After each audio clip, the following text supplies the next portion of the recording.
आगे दिया पूरी कोशिश करती है कि सरान रिया के साथ अपने सारे रिश्ते नाते तोड़कर चला जाए ताकि रिया पूरी लाइफ अकेली रहे। तो रिया जब ये सब कुछ देखती है तो वो यहाँ पर अपने लिए स्टैंड लेती है और वो उसे कहती है खुद का घर संभाला नहीं जाता और तुम यहाँ पर मेरा घर तोड़ने की कोशिश कर रही हो। तुम आखिरकार कैसी औरत हो, तुम्हें शर्म नहीं आती इस तरह की छिचोरी हरकत करते हुए। दिया जब ये बात सुनती है तो उसे रिया पर बहुत ही गुस्सा आता है और वो रिया को मारने की कोशिश करती है, लेकिन तभी रिया उस पर पलटवार कर देती है और उसे ही धक्का मारकर उसे सबक सिखाती है और कहती है मेरे और सरान के बीच आना बंद करो क्योंकि अब तुम हमारे बीच नहीं आ सकती। मुझे समझ नहीं आता कि तुम अपनी लाइफ पर ध्यान देने के बजाय दूसरों की लाइफ में इतना इंटरेस्ट क्यों दिखाती हो। आखिरकार तुम्हें ये सब करके क्या मजा मिलता है। फिर दिया कहती है मुझे तुम्हारी लाइफ बर्बाद करके वो सुकून मिलता है जो तुम सोच भी नहीं सकती। भले ही मैं तुम दोनों के बीच नहीं आ सकती, लेकिन अब जो तुम दोनों के बीच जो एक दीवार खड़ी हो गई है वो तुम कभी भी नहीं मिटा पाओगी और न ही आज के बाद सरान तुमसे वैसा प्यार कर पाएगा जैसा वो तुमसे पहले किया करता था। और दिया ये कहकर हंसते हुए वहाँ से चली जाती है, जिसे देखकर वो लोग पूरी तरह से हैरान हो जाते हैं। उसके बाद रिया के पेरेंट्स भी सरान को समझाने की कोशिश करते हैं कि हमने रिया को कभी भी नौकरानी की तरह ट्रीट नहीं किया बल्कि अपनी बेटी की तरह पाला है, प्लीज हमारी बात का यकीन करो। तो सरान ये सारी बातें सुन लेता है पर कोई जवाब नहीं देता, बल्कि उन लोगों को कहता है कि काफी देर हो चुकी है, अब हमें घर जाना चाहिए। और सरान ये कहकर वहाँ से चला जाता है।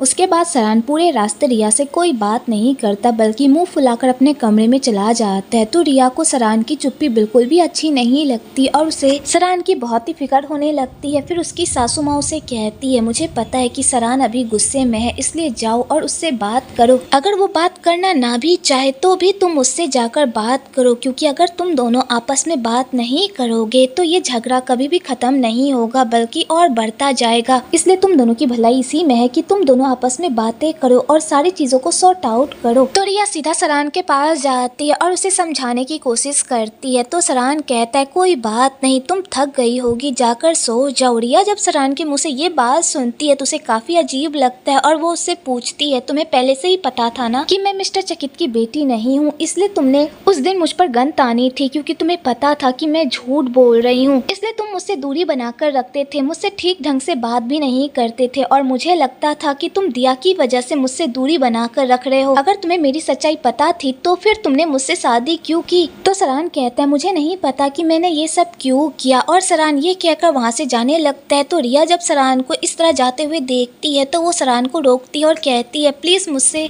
भागना बंद करो और तुम्हारे अंदर जो चल रहा है प्लीज मुझे वो बताओ। इस तरह बातों को अपने अंदर रखना ठीक नहीं है। अगर तुम्हें मुझसे कुछ पूछना है तो तुम डायरेक्टली मुझसे पूछो ना, प्लीज इस तरह गुमसुम होकर बातों को मत टालो। मुझे तुम्हारी चुप्पी चुभ रही है, प्लीज सरान कुछ तो बोलो। तो सरान भी यहाँ पर अपनी चुप्पी तोड़ देता है और कहता है मैंने तुमसे कई बार पूछा था क्या तुम मुझसे कुछ छुपा रही हो, लेकिन तुमने हर बार मुझसे झूठ कहा कि तुम मुझसे कुछ भी नहीं छुपा रही। तुमने मुझसे इतना बड़ा राज इसलिए छुपाया ना क्योंकि तुम मुझसे ज्यादा अपनी फैमिली से प्यार करती हो। रिया जब ये बात सुनती है तो वो सरान को कहती है ऐसा नहीं है, मैं जितना अपनी फैमिली से प्यार करती हूँ उतना मैं तुमसे भी प्यार करती हूँ और मैंने ये बात तुम्हें इसलिए नहीं बताया क्योंकि मैं उस फैमिली को अपनी फैमिली मानती थी और जब मैं उस फैमिली से खुद को अलग ही नहीं मानती थी तो मैं तुमसे क्या कहती, बस इसलिए मैंने तुम्हें ये बात नहीं बताई। फिर सरान उससे पूछता है मेरा रिश्ता तो मिस्टर चकित की बेटियों के लिए आया था ना, फिर तुम इन सारे पचड़े में कैसे फंसी। तो रिया उसे बताती है कि तुम्हारी शादी पहले बरेली से होने वाली थी लेकिन बरेली किसी और लड़के से प्यार करती थी, इसलिए डैड तुम्हारी शादी बीनी से करवाना चाहते थे, लेकिन बीनी अभी शादी नहीं करना चाहती थी क्योंकि उसका सारा ध्यान पढ़ाई पर था, इसलिए मॉम ने मुझसे रिक्वेस्ट की कि मैं तुमसे शादी करूं और यही सारा सच है। सरान पास्ट में जो भी हुआ मैं उसे बदल नहीं सकती, लेकिन मैं अपना प्रेजेंट तो बना सकती हूँ ना, और मेरा प्रेजेंट ये है कि मैं तुमसे प्यार करती हूँ और तुम्हें अपनी फैमिली मानती हूँ और मेरी लाइफ का सबसे बड़ा सच ये है कि मैं तुम्हारी वाइफ और तुमसे बहुत प्यार करती हूँ। और रिया ये कहकर रोने लगती है। तो सरान भी रिया को उसके सच के साथ अपनाने की कोशिश करता है पर सरान उसे नहीं अपना पाता क्योंकि उन दोनों के बीच अब अमीरी और गरीबी की ऐसी दीवार खड़ी हो गई होती है जो सरान चाहकर भी नहीं तोड़ पा रहा होता। उसके बाद वो दोनों लड़ाई सुलझाकर सोने के लिए जाते हैं।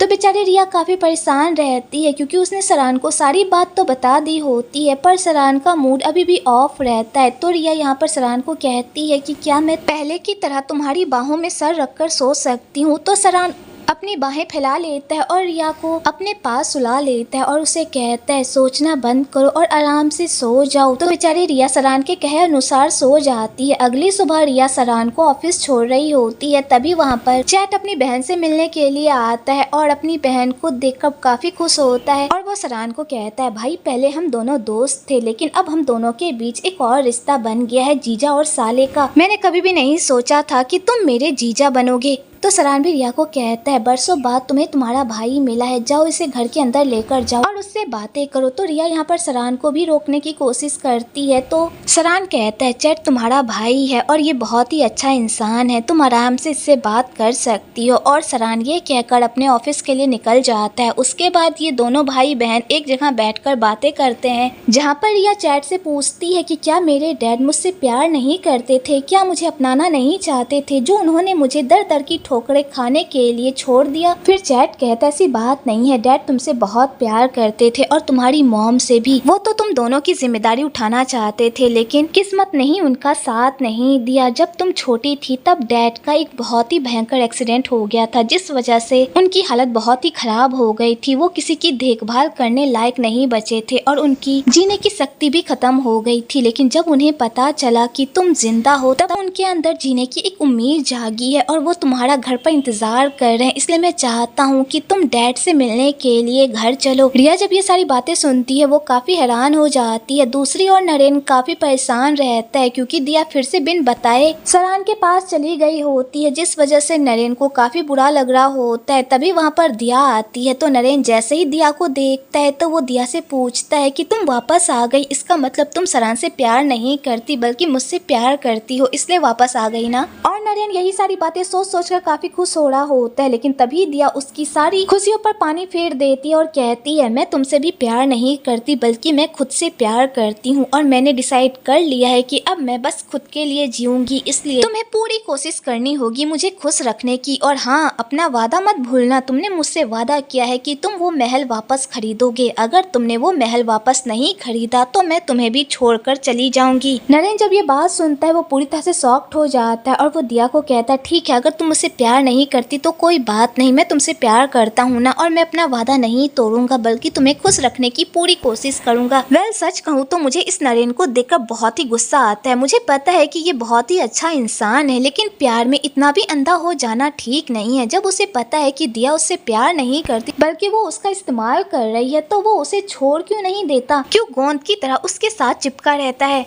दूसरी ओर चैट बिनी से मिलने के लिए आता है ताकि वो बिनी से पता लगा सके कि रिया को क्या पसंद है और क्या नहीं। बिनी जब ये सुनती है कि चैट अपनी बहन का इतना ख्याल रख रहा है तो वो बहुत ही खुश होती है क्योंकि आज उसे चैट का एक नया रूप देखने को मिलता है जिसे उसने कभी भी नोटिस नहीं किया होता, जिस वजह से बिनी को चैट का ऐसा रूप बहुत ही पसंद आता है क्योंकि कोई भी सौतेला भाई अपनी सौतेली बहन के लिए इतना नहीं कर सकता जितना चैट अपनी बहन के लिए सोच रहा होता है। इधर बरेली जब उन दोनों को हंस हंस कर बातें करते हुए देखती है तो वो समझ जाती है कि चैट बीनी से प्यार करता है और शायद बीनी भी उसे पसंद करने लगी है, पर उसे कोई अंदाजा ही नहीं है। और खैर किसने सोचा था कि रिया इतने अमीर खानदान की बेटी निकलेगी, उसकी भी बल्ले बल्ले है और बीनी की भी शादी चैट से हो जाएगी और वो भी एक अमीर खानदान की बहू बन जाएगी और उसकी भी लाइफ सेट हो जाएगी। यहाँ पर सबकी लाइफ सेट है लेकिन मैं ही हूँ जिसकी लाइफ पूरी तरह से चौपट है। फिर अरुण कहता है तो तुम इस तरह उन लोगों से चिढ़ क्यों रही हो, वो लोग अगर प्यार में हैं तो इसमें उनकी क्या गलती। हर किसी को लाइफ में सच्चा प्यार नहीं मिलता और अगर किसी को मिल जाता है तो हमें उनके लिए खुश होना चाहिए ना। फिर बरेली कहती है मैं उन लोगों के लिए खुश हूँ लेकिन मैं क्या करूँ, मेरी लाइफ में जो हुआ है उस वजह से मेरा प्यार पर से भरोसा ही उठ गया है।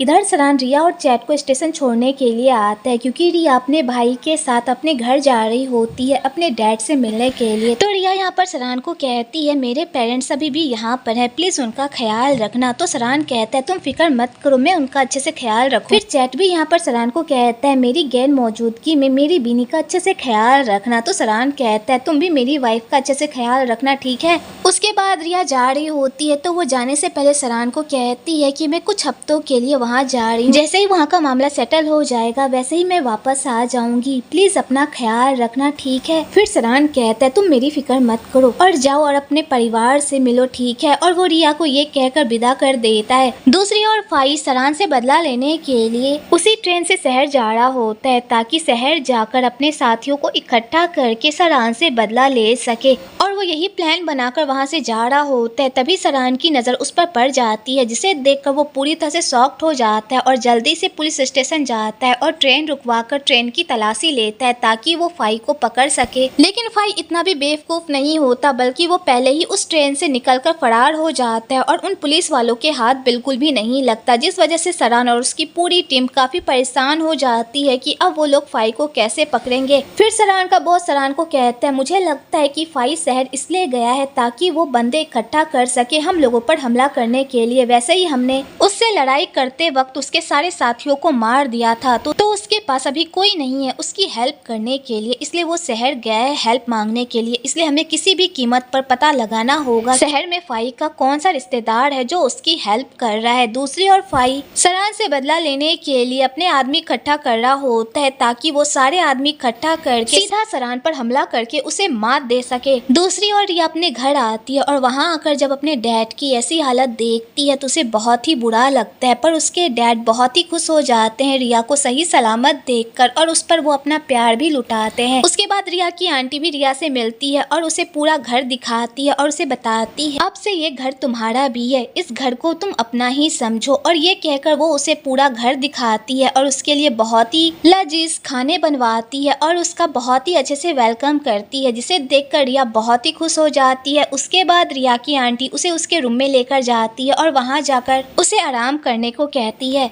इधर सरान रिया को बहुत ही मिस कर रहा होता है, पर वो चाहकर भी अपनी फीलिंग्स किसी के साथ शेयर नहीं कर रहा होता। उसकी मॉम जब उसे इस तरह परेशान देखती है तो उसे अपने बेटे के लिए काफी बुरा लगता है, क्योंकि सरान अंदर ही अंदर घुट रहा होता है और उसकी माँ उसके लिए कुछ भी नहीं कर पा रही होती। अगले दिन चैट रिया के लिए नए कपड़े बनवाता है और उसके लिए ढेर सारे तोहफे लाता है, जिसे देखकर रिया पूरी तरह से हैरान हो जाती है और वो चैट को कहती है तुम्हें ये सब करने की कोई जरूरत नहीं है। फिर चैट कहता है क्यों नहीं, इसकी जरूरत है, तुम मेरी बहन हो और मैं चाहता हूँ कि मैं दुनिया की सारी खुशियाँ तुम्हारे कदमों पर लाकर रख दूं और ये सारे तोहफे तुम्हारे जन्मदिन के तोहफे हैं जिसे हमने मिस कर दिया, लेकिन अब तुम्हारा हर जन्मदिन बहुत ही धूमधाम से मनाया जाएगा, क्योंकि मैं अपनी बहन को दुनिया की सारी खुशियाँ देना चाहता हूँ जो उसे नहीं मिली, इसलिए अब इन सब की आदत डाल लो। आगे धीरे धीरे दिन बीतने लगते हैं और रिया अपने डैड के साथ बहुत ही अच्छा वक्त बिताती है, उनके रिकवर होने में उनकी हेल्प करती है और अपने डैड की बहुत ही सेवा करती है, जिस वजह से 2 हफ्ते बीत जाते हैं। लेकिन वो इन सब बीच में सरान को नहीं भूलती, वो हमेशा सरान को लेटर लिखा करती है और उससे अपने दिल की सारी बातें किया करती है, जिसे देखकर सरान का भी मूड फ्रेश हो जाता है। इधर सरान की मॉम जब सरान को रिया से इतना दूर देखती है तो वो सरान को कहती है कि अब रिया से नाराज होना बंद करो, तुम दोनों हस्बैंड वाइफ हो और तुम दोनों को एक दूसरे से इतने दिनों तक दूर नहीं रहना चाहिए, तुम्हें रिया के पास जाना चाहिए और उसे मनाकर घर वापस लेकर आना चाहिए। फिर सरान कहता है मॉम मैं रिया से नाराज नहीं हूँ, रिया अपने मायके गई है अपना फर्ज निभाने के लिए और मैं यहाँ पर अपना फर्ज निभा रहा हूँ। तो उसकी मॉम कहती है सच में यही बात है? फिर सरान कहता है हाँ मॉम यही बात है, वैसे आपको पता है मुझे फाई का पता चल गया है, फाई शहर गया और वहाँ जाकर शायद वो अपने साथियों को इकट्ठा कर रहा है हम लोगों पर हमला करने के लिए। उसकी मॉम जब ये बात सुनती है तो वो कहती है अगर ऐसी बात है तो तुम्हें शहर जाना चाहिए और वहाँ जाकर फाई के बारे में पता लगाना चाहिए और इसी बहाने तुम रिया से भी मिल लोगे। सरान जब ये बात सुनता है तो वो अपनी मॉम को कहता है मॉम आपको पता है ना कि मैं उस घर में क्यों नहीं जाना चाहता,